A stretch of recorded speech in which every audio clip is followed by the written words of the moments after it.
Welcome to Higher Ground, a podcast that looks at the K12 leadership job market with a data-driven approach. Your co-hosts are Christina Greenberg, the CEO of Agility Search, who brings 2 decades of experience leading executive searches and meeting the talent needs of mission-driven organizations. And my name's Josh Czupryk. I founded Josh's K12 Jobs Blast and have been cataloging the K12 job market for the last 3 years. Now, stay tuned for today's pod. Welcome back to episode 4. Again, it's Higher Ground. It's Josh from the Jobs Blast. And Christina Greenberg from Agility Search. Perfect. And then really, so y'all, you probably figured out, Christina and I talk all the time, and then we're like, oh, we should put that in the podcast.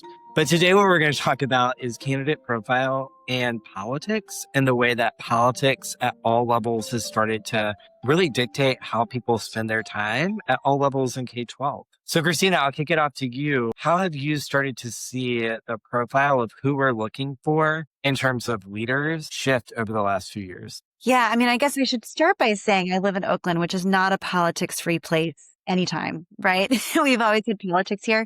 But I think the difference is it's always been at the district level, but it's even more than, the last 5 years than it used to be. Our district meetings now, they have security staff and police officers that guard it because there were some disruptions that happened a few years ago. But I think what's different is that we always thought of it maybe, again, traditional districts are large institutional level. We didn't think of it at the school leader level. We're seeing it whether it's charter school leaders that are feeling under attack by, broader forces that are anti-charter, district leaders feeling under attack by political forces that are coming at them all over, and even teachers. I've talked about this in some places where they're feeling that their freedoms or just their ability to be a teacher every day is starting to get affected. I think it's touching everyone. Our world is very political, and it's touching everyone in schools because schools are now a lightning rod. And what I think that means for profile is people who are very savvy interpersonally, people who know how to navigate different kinds of folks, who know how to de-escalate situations that could be challenging, and know how to work really well with community partners, with leaders, with policymakers to get what they need done in their organizations and their buildings for their kids. And so it requires a different level of savvy and a different level of looking outside. I think 10 years ago when I used to recruit people, everyone just looked inside their buildings and it was just like, can you operate in this very narrow place with kids and teachers? And now we're asking a lot more of folks, and we need folks with a much larger aperture that can work across a lot of different communities and organizations to be successful. Yeah, absolutely. I'm seeing some similar stuff, and we talked about it last pod. And I think, again, you and I kind of talk about it, is this idea that you're essentially captain of the ship. Is the ship your classroom? Is the ship a school? Is the ship a charter network? Is the ship a state agency? But can you stay calm? Can you stay focused? And again, can you create those conditions that allow everybody else to thrive? I think of it really as like you are the shield. You are the ozone layer for your building, right? You keep everything out. But to your point, I think the profile used to be, cool, can you be the ozone layer looking down? And now I think it is, can you be the ozone layer that's both looking down and out to understand constant SWOT analysis of what could be coming your way? So I appreciate you sharing that. And I wonder, as people are thinking about either the profile for getting professional development to current leaders or are starting to look for other leaders, what does it look like that we should start preparing people for in order to build those interpersonal skills? And I think I like your question. I also would say, how are we developing people to be ready for it? Because not everyone's going to naturally know how to do this, right?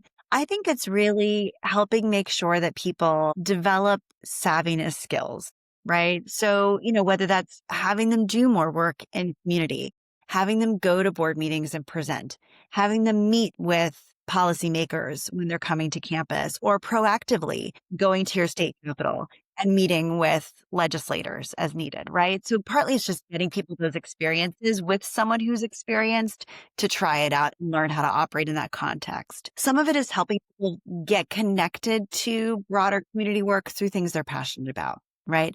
I have a friend here who's a CEO of a charter network who founded a school. She was inward facing. She focused exclusively on what was happening in her building. But then there was a policy issue that was going to really impact her families and kids, and she decided to get involved. Now she's the most politically savvy operator in the state, right? And for her, it was purely motivated by, wait, there's something that's going to really threaten my community. I got to get this figured out how to enact this. everyone's got those things that get them excited and energized. How can we help people channel that and say, okay, great, let's use this as a learning opportunity for you to try and stretch your muscle in political savvy and community building and coalition building through something that you care about.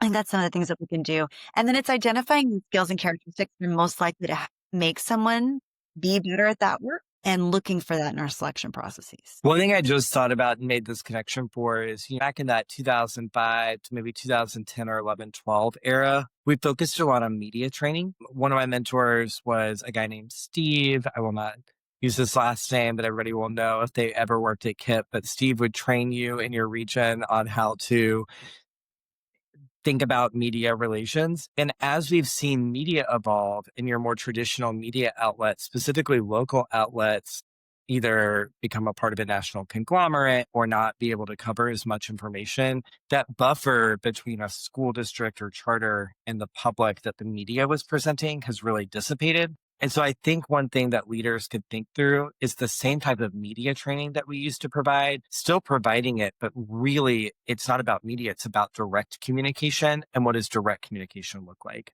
As an aside from Kate, one of my really, really good friends from TFA, Teach for America, trying to stay away from the acronyms, but she is a state legislator in Florida out of Miami. And she was able to win her election and unseat an incumbent, quite frankly, because she's really savvy on social media. She goes live all the time. She's able to connect with her constituents in a way. And I just, again, made that connection of that's how we should be thinking about school leaders and systems leaders. Because I think we used to think you're in the ivory tower. You need to go through 3 secretaries in order to schedule a meeting with this person. But to your friend in Oakland's point, getting involved in the community means that that is how you can create the external conditions that aren't going to put the internal pressure. I'm wondering, as you're thinking about working with boards about hiring or onboarding, if you were to start thinking about what that type of training looks like, sometimes boards don't feel prepared to provide that on their own. How should they be thinking about getting folks that training or development? Well, one of our future guests, Kimmy Keene, I think will have a great insights on this front because she founded an organization here in Oakland that actually rallies families, right? And supports them and supports community members on advocating for what they think kids need. So that's part of it, is finding community partners that are really good at that work and aligning with them so that you're benefiting from their trainings and their experience. A lot of them have cohort models. Well, they'll bring a group of folks together with a similar, whether it's families or teachers or whatever, and kind of do joint trainings individuals, or they'll do like legislative days or things where people can go and experience it. So that's one thing you can do. A lot of legal firms also will provide training on kind of what you can and can't say.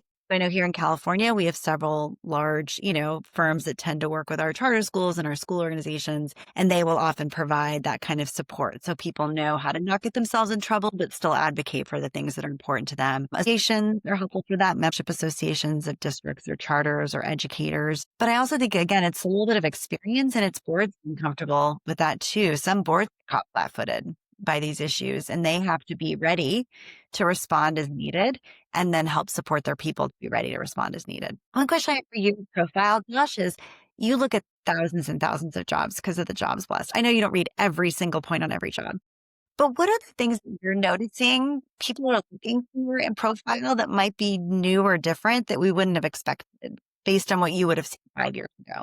Yeah, this is interesting. I actually, right before recording, I follow a guy named Riley Balding on LinkedIn, who is like I call him the principal whisperer. I don't know if he would call himself that, but he's really good at just getting really simple and really clear. And he posted about how your building doesn't need another assistant principal. It needs a principal. And so you may love being the instructional coach of teachers, but that's actually not what you're collecting a salary for, nor are you charged with. You should not be walking the halls alone. You should be walking it with an assistant principal. You should be developing their eye. You should be thinking about how to make cohesion across student and staff culture and academic excellence. That's for a building level. For a system level, I think it's really similar. I think there's just such a seesaw that I'm seeing right now.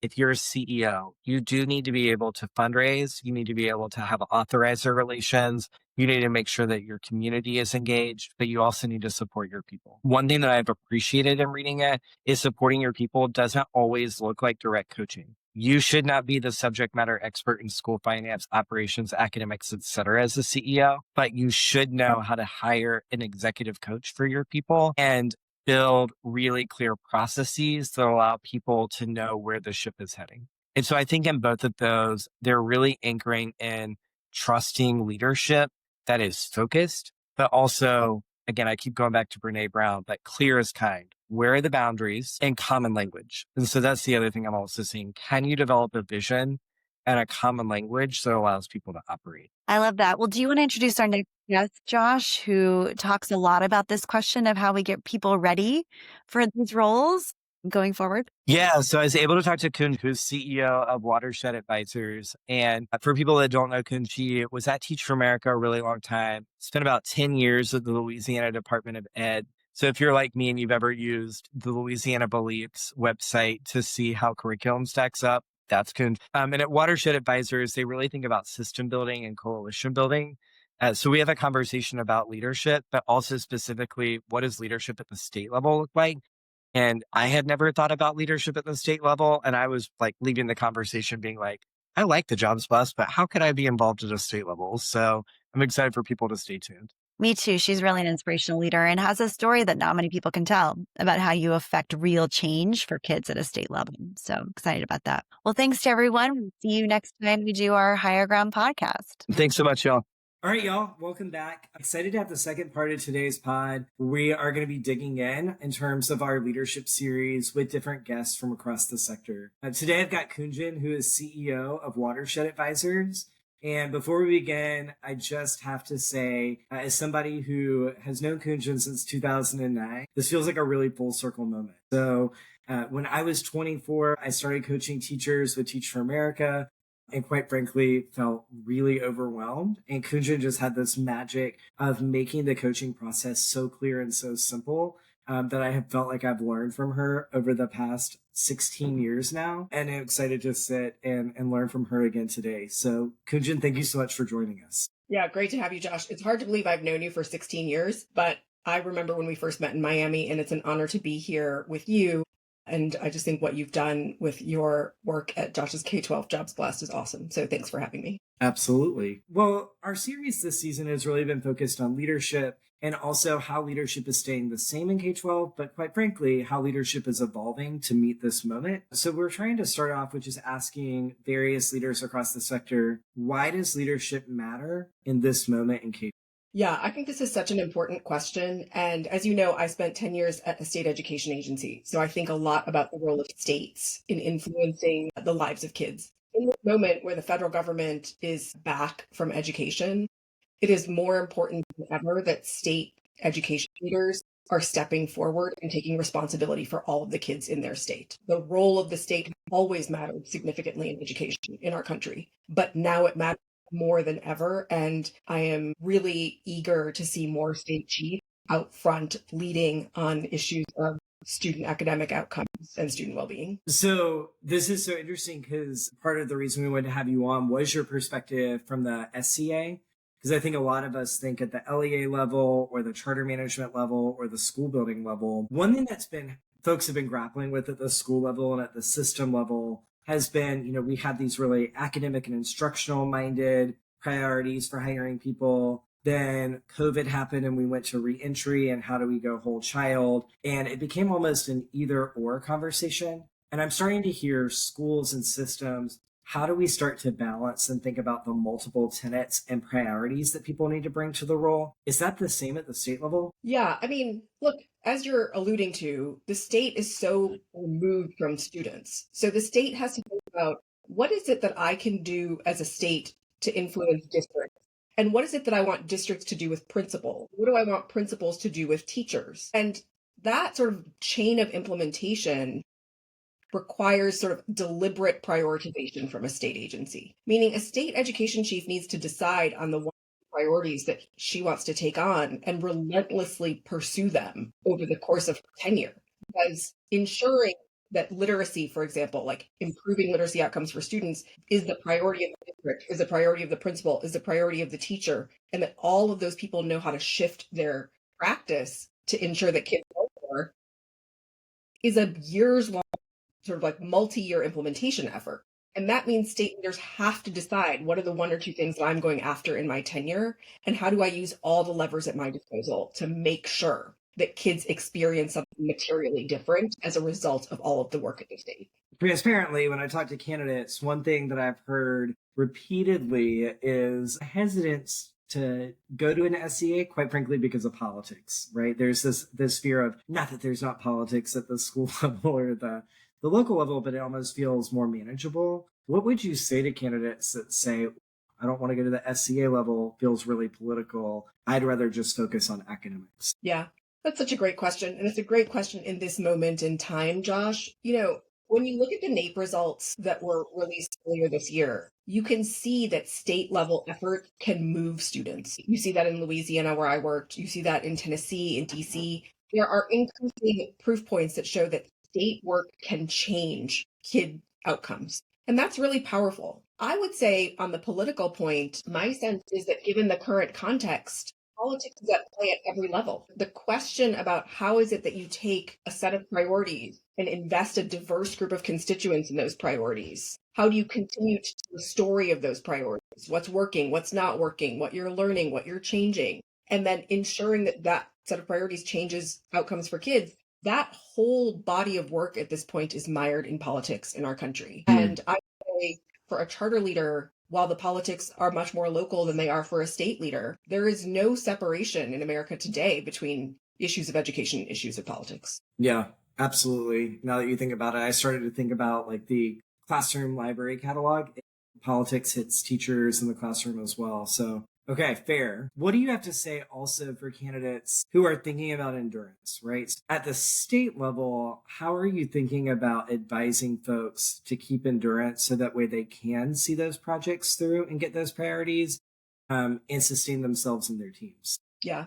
I think all these jobs are lonely jobs. Being the head of a system is a hard and lonely job. But one thing I would say is when I see folks who've been successful, in changing student outcomes at the systems level, those are people who are clear about their priorities and pursuing them relentlessly. But they're also people who have built a set of champions who are advising, informing, supporting, and carrying the narrative with them. That doesn't mean those champions agree with you on everything. In fact, ideally, those champions are people who are pressing you to improve, change your mind, get to a better outcome. But ultimately, in the process of engaging your advocacy community, your state associations, your educators, you are ideally helping people come into the decision-making process and become advocates for the work over time. I think it is very hard to imagine enduring in roles like this if you're a sole operator, if you're like, I'm on my own, because you can't do it without the support of the legislators, the governor's office, the advocacy groups,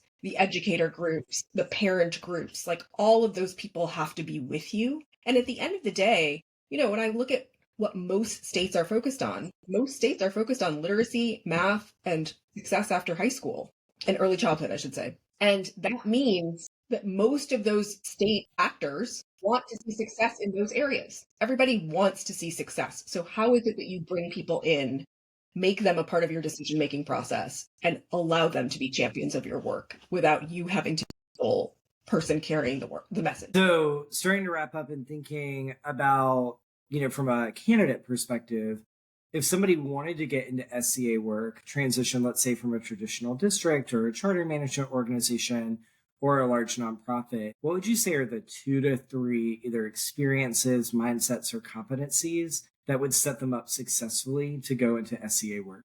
Yeah. I think one, you have to believe that the SEA can change the lives of kids. Have to believe. And I don't think that's a foregone conclusion. I don't think that in our country we believe yet fully that the SEA can change the lives of kids, because the SEA was created as a compliance organization to manage federal money. It was not created as an organization that was intended to influence the outcomes of students. So one, you have to believe that the state can do it. 2, you have to be clear that your work has to connect the dots between the state and the student. It cannot be that the state's job is just to pass policy guidance and wash their hands. You have to see your job as saying, I need to help districts shift how they do their work. I need to help principals shift how they do their work. I need to help teachers shift how they do their work so that the policy ultimately reaches students. You have to know that that's like what your job is. The third thing I would just say is you have to have the mindset and the willingness to build coalition. At a time where it is really hard to build coalition, you have to do it, because there is no single individual that can alone ensure that all kids in your state can learn to read and do math and be ready for their next step after high school. Coalitions have to work together to do it, and have to work together to ensure that the legacy you're leaving endures beyond you. Well, I think that's a good place to wrap it up. So I just want to say thank you so much for both the work that you're doing and taking the time so that way listeners can think about the SCA. And excited for them to check out Watershed Advisors. And so everybody will put into the show notes how to get in touch with Kunjan and her team if you're thinking about coalition building, strategic planning, or implementation that can reach students. So Kunjan, thank you again.